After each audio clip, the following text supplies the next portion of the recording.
Karl Marx had very relatable study habits. In 1844, whilst living in Paris, Marx had a feud and split with his main collaborator at the time, Arnold Ruge.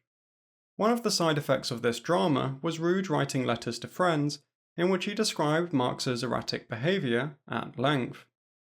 He wrote in one letter that Marx has a peculiar personality, perfect as a scholar and author, but completely ruinous as a journalist.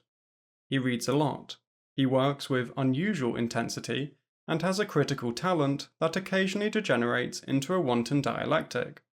But he finishes nothing, breaks off everything, and plunges himself ever afresh into an endless sea of books.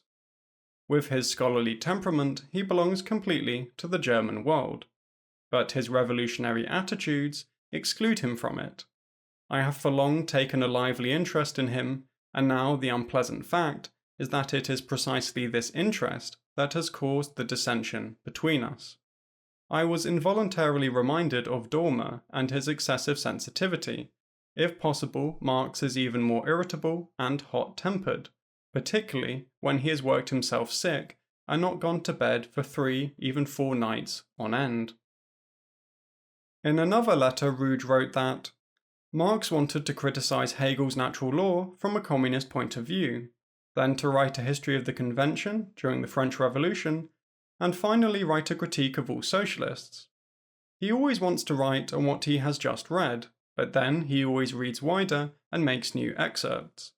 I still think it possible that he will produce a really big and truly abstruse book in which he will shove everything he has been piling up. Another early source for Marx's work habits is an account written by a Prussian spy around 1852. The spy reports that he leads the existence of a real bohemian intellectual.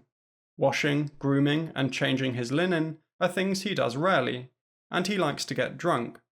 Though he is often idle for days on end, he will work day and night with tireless endurance when he has a great deal of work to do. He has no fixed times for going to sleep and waking up.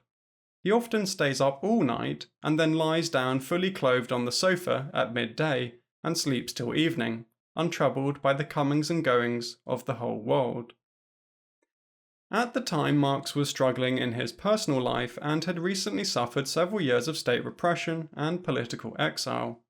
So this spy report seems to capture a snapshot of Marx at his most dysfunctional and depressed. Later in life, Marx appears to have developed more organized study habits.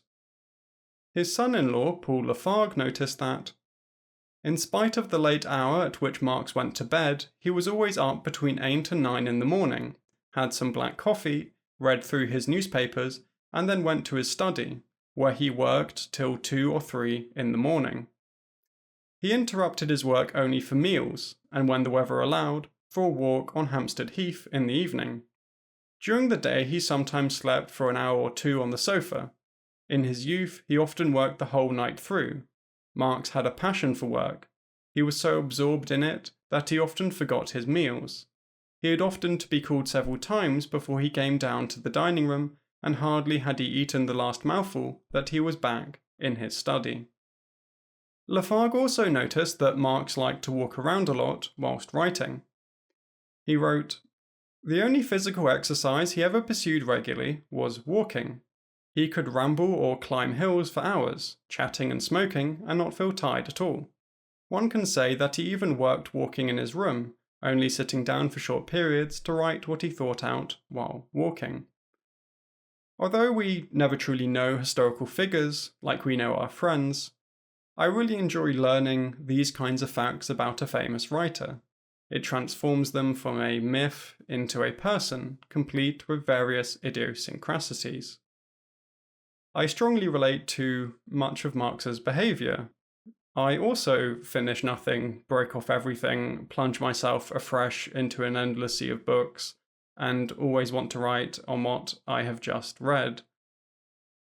I often joked that Karl Marx failed to consider that with enough amphetamines, he absolutely could have finished writing Capital.